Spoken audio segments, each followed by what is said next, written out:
बिहार में पिछले 20 वर्षों से लगातार नीतीश कुमार सत्ता में हैं, साथ में बीजेपी भी है और बीच-बीच में आरजेडी भी रही है।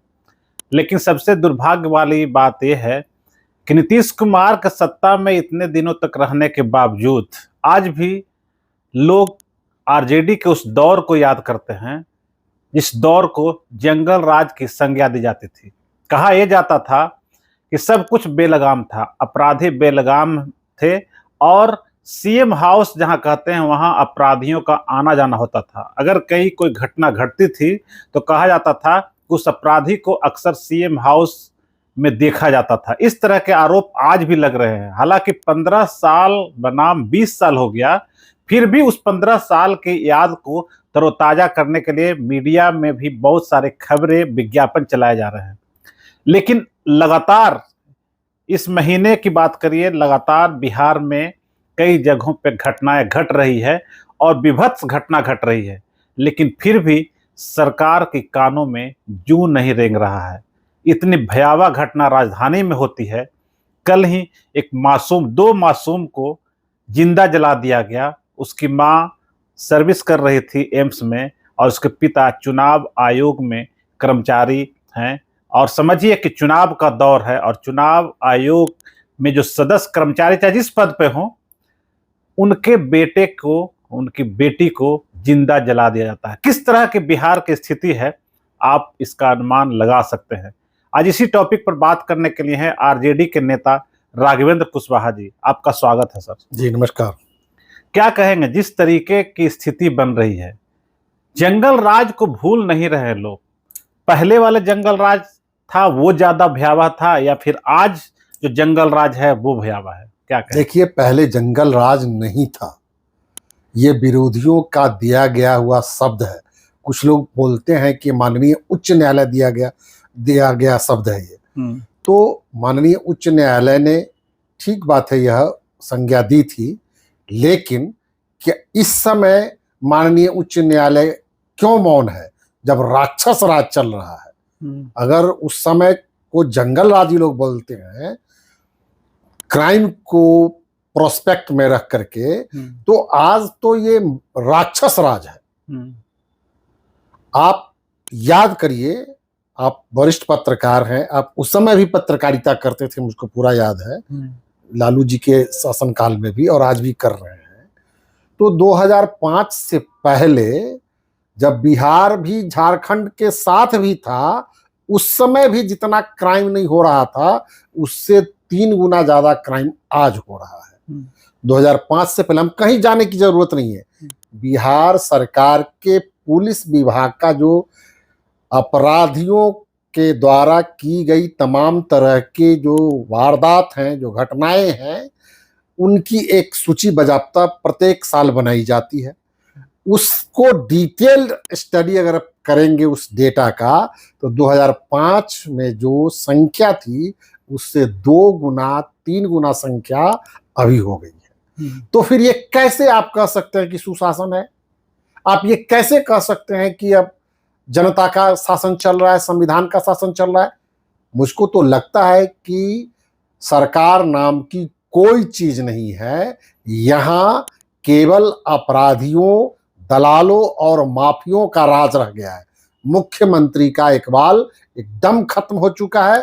मुख्यमंत्री जी बिल्कुल थक चुके हैं, वो स्वस्थ नहीं है, जिसका नाजायज फायदा ये अपराधी, माफिया और दलाल सब उठा रहे हैं और राक्षस राज में इस शासन को तब्दील कर चुके हैं। आप राक्षस राज की बात कर रहे हैं राघवेंद्र जी। सदन चल रहा था, 5 दिन का सदन था और उसमें तेजस्वी यादव कुछ इसी तरह के आपके जैसे आरोप लगाए जा रहे थे उनके द्वारा। नीतीश कुमार अचानक उठकर खड़े हो जाते हैं और कहते हैं कि तुम्हारे माता और पिता का जो शासन काल था वो याद है ना, लोग घर से नहीं निकलते थे, महिला लोग शाम के बाद घर से नहीं निकलती थी। उस स्थिति को एज ए मुख्यमंत्री वो याद करवाते हैं, पूरे सदन में याद करवाते हैं। तो आखिर आप कह रहे हैं कि वो उनकी जो मानसिक स्थिति ठीक नहीं है, तो आखिर फिर वैसे क्यों वो तो ये कह ही रहे हैं? ठीक, तो मैं कह रहा हूं कि उनकी मानसिक स्थिति ठीक नहीं है। अब अपराधियों को अब घर से बाहर मारने की कहां कोई नौबत है?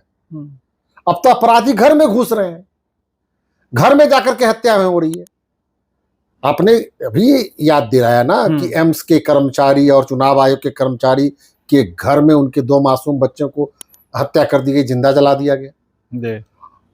अभी पारस हॉस्पिटल जो इतनी बिहार की सबसे अच्छे अस्पताल के रूप में जाना जाता है, नीतीश कुमार अक्सर वहां जाते हैं। नीतीश जी और सरकार के किसी मंत्री को कुछ भी हो जाता है, कोई भी हाई प्रोफाइल का आदमी को कोई भी तबीयत खराब होती है तो वहीं जाते हैं। वहां पर बजाबता आईसीयू में घुस करके हत्या हो जा रही है, बैंक में जाकर के हत्या हो रही है और पूरा लूट मचा हुआ रहता है, घर में जाकर के हत्या कर दे रहा है किसी को।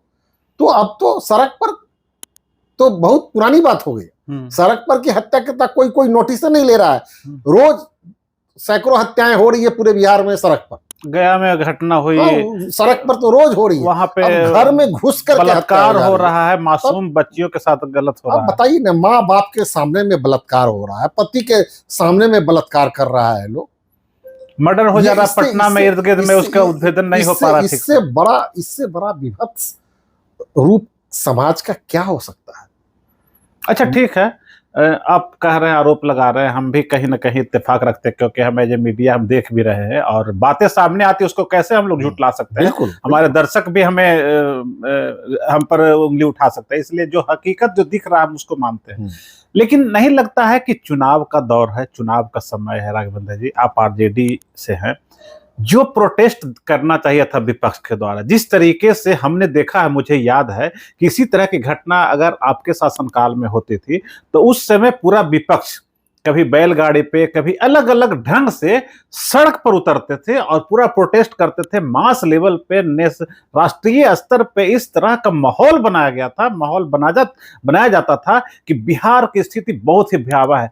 तो आखिर आप लोग इतना प्रोटेस्ट उस तरीके से क्यों नहीं कर पा रहे हैं? अभी तो हम लोग कर ही रहे हैं, जिला में धरना हो ही रहा है, प्रदर्शन हो ही रहा है। नहीं, वो आक्रामकता नहीं है, वो संवेदनशीलता, जितनी संवेदनशील माहौल है, हम लोग ज्यादा सड़क पर उतर जाएंगे तो ये लोग फिर अनाप शनाप बोलने लगेंगे।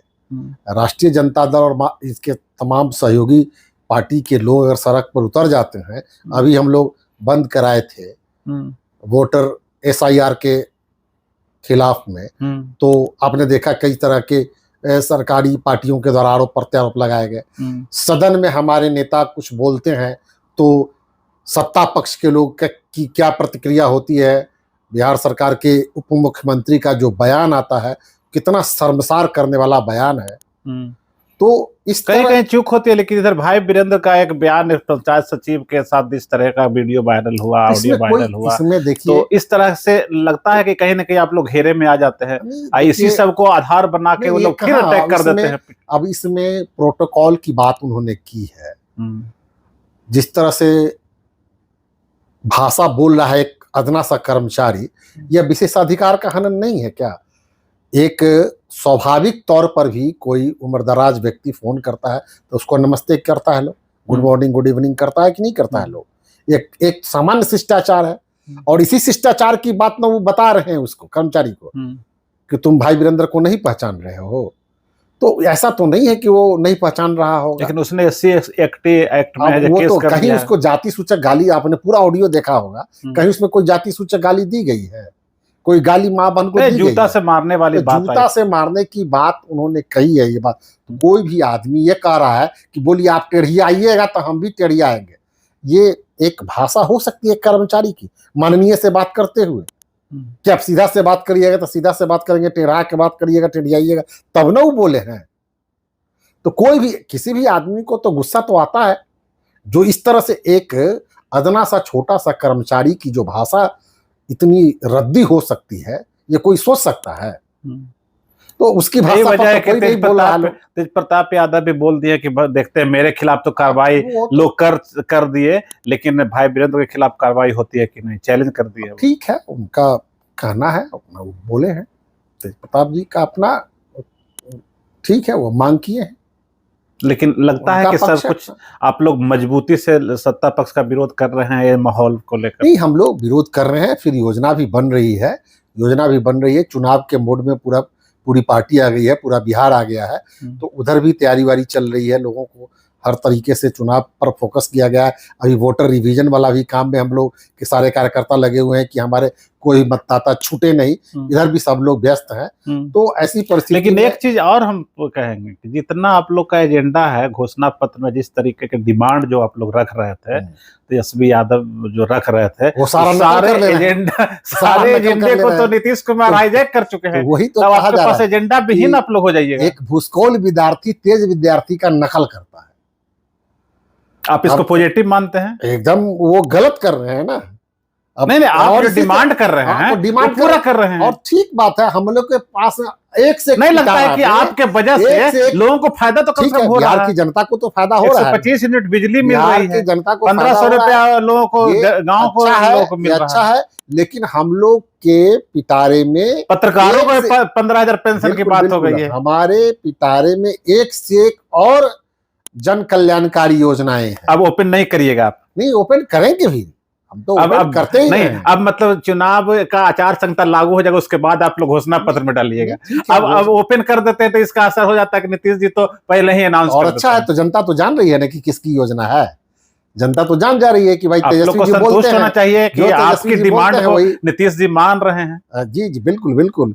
तेजस्वी जी जो घोषणा करते हैं वही नीतीश जी मान लेते हैं। पहले नीतीश जी कहते थे कि जो बिहार में लागू होता है पूरा देश लागू करता है। हाँ, तो और आज तेजस्वी जी जो कह रहे हैं कि जो हम कह रहे हैं वो नीतीश जी लागू कर रहे हैं। तो पहले के शासन काल में नीतीश जी का जो पहला 5 साल का शासन था, निसंदेह अच्छा शासन था। अच्छा, मैं उसकी तारीफ करता हूँ। जो चीजें अच्छी थी उसकी तारीफ करनी चाहिए। इसका फायदा लोगों को हो रहा है। फायदा हो रहा था उस समय। पहला 5 साल का जो शासन था 2005 से लेकर 2010 तक, वो अच्छा शासन था। उसके बाद से डिटेरिएशन लगातार आते चला गया। लेकिन अब तो उस समय जो उन्होंने जितनी योजनाएं बनाई थी उसका जो नकल, उसका जो छाप देश के दूसरे राज्यों में पड़ा था। वही लोग बोलते थे कि जो बिहार लागू करता है उसको बाद में दूसरा स्टेट, राज्य भी और देश भी लागू करता है।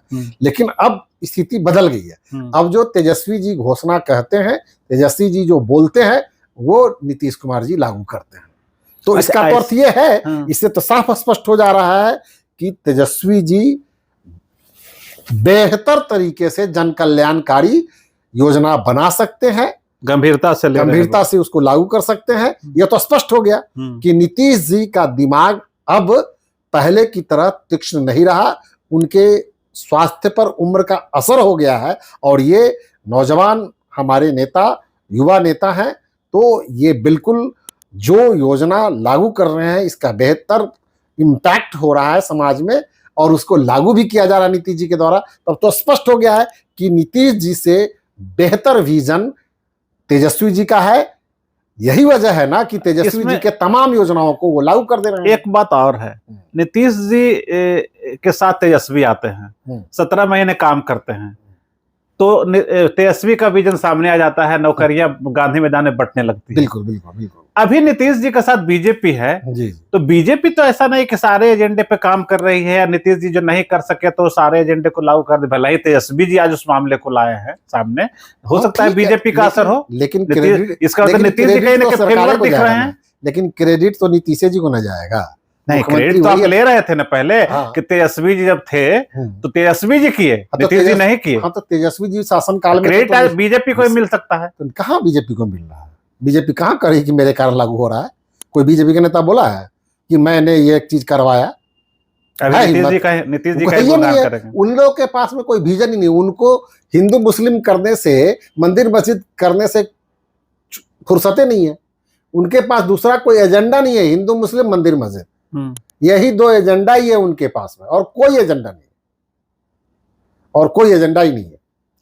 तो ये थे राघवेंद्र जी, जिन्होंने साफ तौर पर कहा कि जिस तरीके की अभी स्थिति हालात बनी हुई है उसके खिलाफ ये लोग चुनाव में जाएंगे तो उस बात को ही मजबूती से रखेंगे। और जो इनका एजेंडा है और जो इनका डिमांड है, इनका घोषणा पत्र जो था तेजस्वी जी का, वो आज नीतीश जी लागू कर रहे हैं। ये खुशी की बात है। लेकिन कहीं ना कहीं अब इन लोग का प्लानिंग ये भी है कि जो घोषणा पत्र में जो आएगा वो इससे भी बेहतर होगा, और उसको नीतीश जी नकल नहीं कर पाएंगे। आपको एक चर्चा कैसा लगा कमेंट बॉक्स में जरूर बताइए। आपका बहुत बहुत धन्यवाद राघवेंद्र जी। अगर आपको ये खबर अच्छी लगी तो चैनल को सब्सक्राइब करना नहीं भूलें और बेल आइकन जरूर दबाएं।